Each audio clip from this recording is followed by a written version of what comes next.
Good morning friends. CST platform के YouTube channel में आप सभी का स्वागत है। जी हाँ फ्रेंड्स, सेक्शन 128 कैपिटल ए उसकी जो एमनेस्टी स्कीम है उसका पेमेंट डेट है 31 मार्च, यानी कि 28, 29, 30, 31 4 दिन बचे हैं।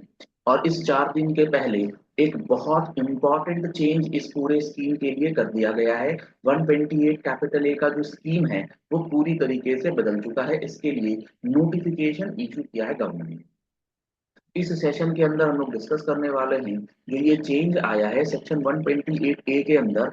इसमें अब आपको क्या इम्पैक्ट पड़ेगा, बहुत बड़ा चेंज जो है ये 128 ए में किया गया है। और गवर्नमेंट की तो पॉलिसी अब मुझे ऐसा लगने लगा है जीएसटी के अंदर कि भाई कोई भी काम जो है वो जितनी लेट हो सके, जितनी देरी से हो सके, जितना डेफर करके हो सके, जितना लिटिगेशन में रख के हो सके, उतना करना चाहिए। गवर्नमेंट की ये हैबिट बनती जा रही है कि आपको टैक्स जमा करवा देगी और उसके बाद बोलेगी कि ये माफ हो गया, वो माफ हो गया, और उसका कोई रिफंड जो है वो भी नहीं मिलेगा। ये एक हैबिट बनती जा रही है जीएसटी के अंदर। हमने ट्रैक रिकॉर्ड में देखा है बहुत बार ऐसे डिसीजंस लिए गए हैं और फिर ऐसा ही डिसीजन आया है इस नोटिफिकेशन के अंदर। तो समझिएगा क्या हुआ है इस नोटिफिकेशन के आने के बाद और आपको क्या फायदा हुआ है, और जिन्होंने जिन्होंने टैक्स का पेमेंट कर दिया होगा उनका क्या नुकसान हो चुका है। और 128 ए टीम जो है उसकी एक्सक्लूसिव वीडियो, उसकी एक्सक्लूसिव जो कोर्सेज हैं वो हमारे पास अवेलेबल है। तो आप अगर 128 ए स्कीम को बहुत अच्छे से समझना चाहते हैं, रूल्स प्रोविजंस को, तो आप उस एक्सक्लूसिव कोर्स को ज्वाइन कर सकते हैं। अब यहाँ पर नियम जो है वो तो आपको पता है कि आपको एमनेस्टी स्कीम फाइल करने से पहले जो टैक्स का अमाउंट है वो पे करना है। लेकिन अब उस टैक्स अमाउंट को पे करने के लिए कुछ बातों का ध्यान रखना है। वो क्या? सबसे पहले आपको मैं एक सिचुएशन समझाता हूं। लेट सपोज एक रजिस्टर्ड पर्सन है रामू। इसके पास इसके पास financial year 17-18, financial year 18-19, financial year 19-20 and financial year 20-21, in 4 financial years के लिए क्या आया हुआ है। लेट सपोज हम लोग बात करते हैं, इसके पास आया हुआ है DRC 07, यानी कि ऑर्डर इसका पास हो गया है। अगर शोकॉज नोटिस है तो आप शोकॉज नोटिस के लिए भी चीजों को सेम पैटर्न पर समझ सकते हैं। शोकॉज नोटिस के लिए SPL 01 फाइल होता है। ओके, अब इस बात को समझिएगा, 17-18 से लेकर के 20-21 तक आपके पास आया है DRC 07। और इसमें 17-18, 18-19, 19-20 और 20-21 में 20-21 पे 12 फोकस इसलिए कर रहा हूं क्योंकि 20-21 एक ऐसा पीरियड है जिसके लिए एमनेस्टी कवर नहीं है। एमनेस्टी के लिए जो आप एलिजिबल हैं वो सिर्फ और सिर्फ 17-18, 18-19, 19-20 के लिए है। 20-21 के लिए फिलहाल एमनेस्टी स्कीम एप्लीकेबल है नहीं। तो अब हुआ क्या है, आपके पास जो डिमांड ऑर्डर आया हुआ है, जो DRC 07 का डिमांड ऑर्डर आया हुआ है, वो आया हुआ है क्लब करके। वो आया हुआ है ओनली वन डिमांड ऑर्डर, जिसमें 17-18 भी लिखा, 18-19 भी लिखा, 19-20 भी लिखा है, 20-21 भी लिखा है। क्लब्ड ऑर्डर आया है। और वो जो क्लब्ड है, वो जो कंपाइल्ड ऑर्डर है, उसके अंदर जो टैक्स अमाउंट है क्यूमुलेटिव फॉर 4 इयर्स, वो हम मान लेते हैं 5 लाख रुपीज का है। क्यूमुलेटिव टैक्स अमाउंट है 5 लाख रुपीज का। और इसी का इंटरेस्ट जो है वो क्यूमुलेटिव होकर के हो गया है लेट सपोज 5 लाख रुपीज। और पेनल्टी जो है वो भी लेट सपोज 4 इयर्स की क्यूमुलेटिव करके 2 लाख रुपीज जो है वो हो गई है। अब नियम क्या था? अब नियम से पहले आपको एक फैक्ट और मैं बता दूं, ये जो 4 इयर्स का है 5 लाख रुपीज, इसका अगर आप ब्रेकअप देखेंगे तो इसमें 17-18 से लेकर के 19-20 तक के पीरियड का वो तो अमाउंट है लेट सपोज 4 लाख रुपीज। और 20-21 से रिलेटेड जो टैक्स अमाउंट है वो है 1 लाख रुपीज, यानी कि एमनेस्टी से कवर्ड जो पीरियड है उससे रिलेटेड है 4 लाख। और उसके अलावे जो टैक्स इसमें कवर्ड है 20-21 का वो है 1 लाख। अब गवर्नमेंट ने जो रूल बना रखा था अभी तक इस नोटिफिकेशन के आने से पहले वो क्या था, अगर आप इस ऑर्डर के अगेंस्ट एमनेस्टी फाइल करना चाहते हैं तो आपको गवर्नमेंट कहती थी कि आप भले ही एमनेस्टी में चले जाएं 17-18, 18-19, 19-20 के लिए, लेकिन आपको जो टैक्स का पेमेंट करना है 31 मार्च से पहले वो करना है 5 लाख रुपए का। हालांकि आपको जो वेवर मिलेगा वो किस पीरियड का मिलेगा, वो पूरे 5 लाख का नहीं मिलेगा, वो तो मिलेगा सिर्फ उतने ही पीरियड का जो 17-18 से लेकर के 19-20 में आ रहा होगा। 20-21 का इंटरेस्ट पेनल्टी पे करना होगा। ये तो हो गई बात कि एमनेस्टी में तो वेवर आपको हम देंगे सिर्फ उसी रेलिवेंट पीरियड का जो 128A में है, जिसको हम लोग 17-18 से 19-20 कहते हैं। लेकिन जब टैक्स पेमेंट करने की बारी आएगी तो आपको इररेलेवेंट पीरियड, यानी कि जिस पीरियड में एमनेस्टी नहीं है उससे रिलेटेड भी टैक्स का पेमेंट एंटायर अमाउंट पे होगा। ये कहता था रूल 164 सब रूल 4। अब यहां पर गवर्नमेंट ने कर दिया अमेंडमेंट, और गवर्नमेंट ने अमेंडमेंट करके क्या करा है एक बार देखिए। 164 का सब रूल 4 कहता है कि after the words after payment of the full amount of tax, यानी कि वो फुल अमाउंट ऑफ टैक्स जो 4 लाख रुपए था उसके साथ साथ 1 लाख रुपए 20-21 का था, तो फुल अमाउंट ऑफ टैक्स का पेमेंट करने के बाद ये जो सेंटेंस है, ये जो फ्रेज है, इसके बाद अब गवर्नमेंट ने क्या ऐड कर दिया, the words related to the period mentioned in the said subsection.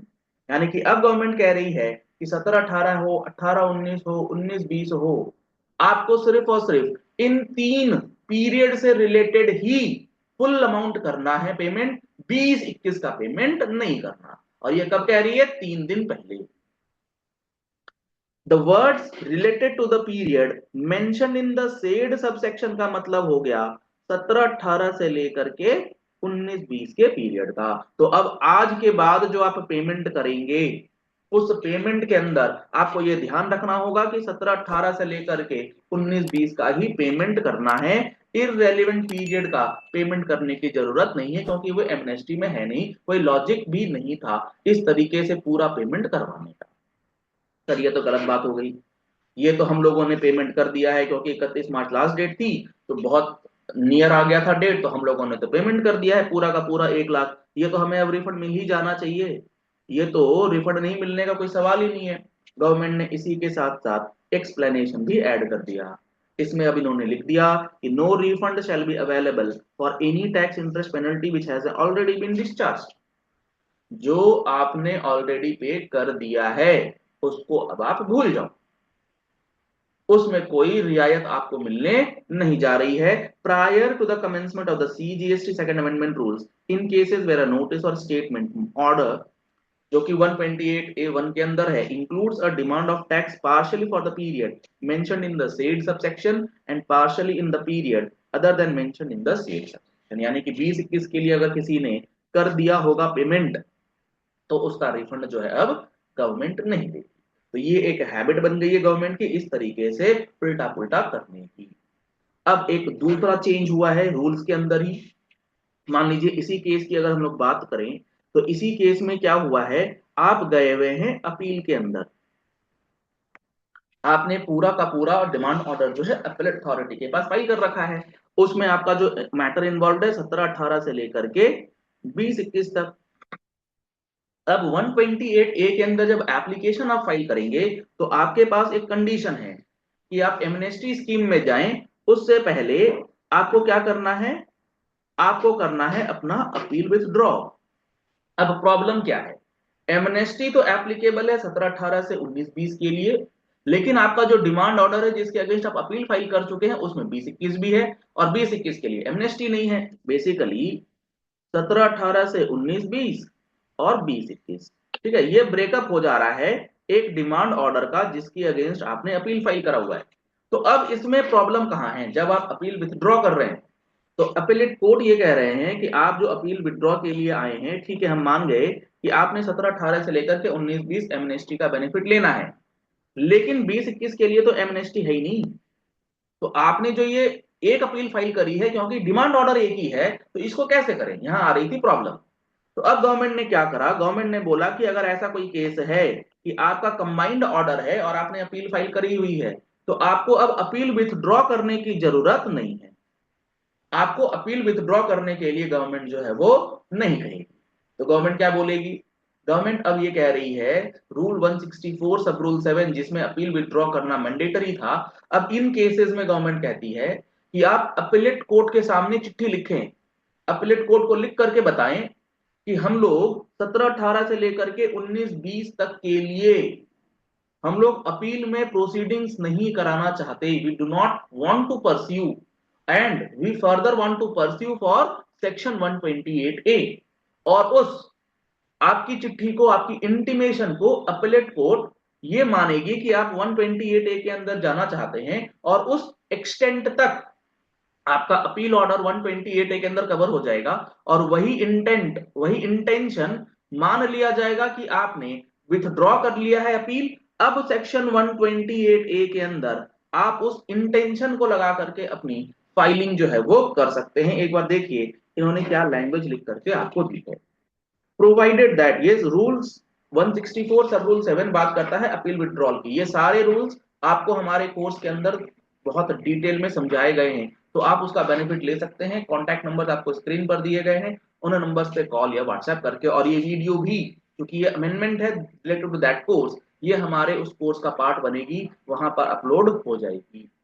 Provided further that where the notice or the statement or the order mentioned in subsection 1, यानी कि वो नोटिस, वो स्टेटमेंट या वो ऑर्डर जो 128 ए सबसेक्शन 1 के अंदर मेंशन्ड है, includes demand of tax partially for the period mentioned in the said subsection and partially for the period other than that mentioned in the said subsection। यानी कि 128 ए का जो ऑर्डर है उसमें एमनेस्टी वाला पीरियड भी है और विदाउट एमनेस्टी वाला पीरियड भी है, दोनों पार्शली हैं। Then the applicant instead of withdrawing the appeal, आपको विथड्रॉ करने की जरूरत नहीं है। आपको क्या करना है, shall intimate the appellate authority, आपको इंटीमेशन देना है अपीलेट अथॉरिटी को या ट्रिब्यूनल को चिट्ठी देनी है that he does not wish to pursue the appeal for the period mentioned in the said subsection. Appellate authority को बताइए कि आप 17-18 से लेकर के 19-20 के लिए अपील में बात नहीं करना चाहते, आप अपील के अंदर सिर्फ और सिर्फ 20-21 से रिलेटेड ऑर्डर पास कीजिए। And the relevant authority shall, और अपीलेट अथॉरिटी को after taking note of the said request, उस रिक्वेस्ट को देखते हुए shall pass such order for the period other than that mention in that subsection, उसके अलावे जो पीरियड कवर्ड है उसके लिए ऑर्डर पास करना है as he thinks just and proper, जैसा अपीलेट अथॉरिटी को ठीक लगे वैसा। For the removal of doubt, it is clarified that the appeal application shall be deemed to have been withdrawn to the extent of the said intimation for the said period from July to March 20। और वो जो intimation है, that intimation shall be deemed to be withdrawn or part thereof for the purposes of 128।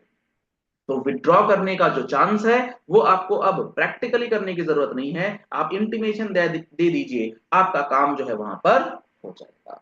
ये बहुत important amendment आप सबके लिए समझ में आना चाहिए।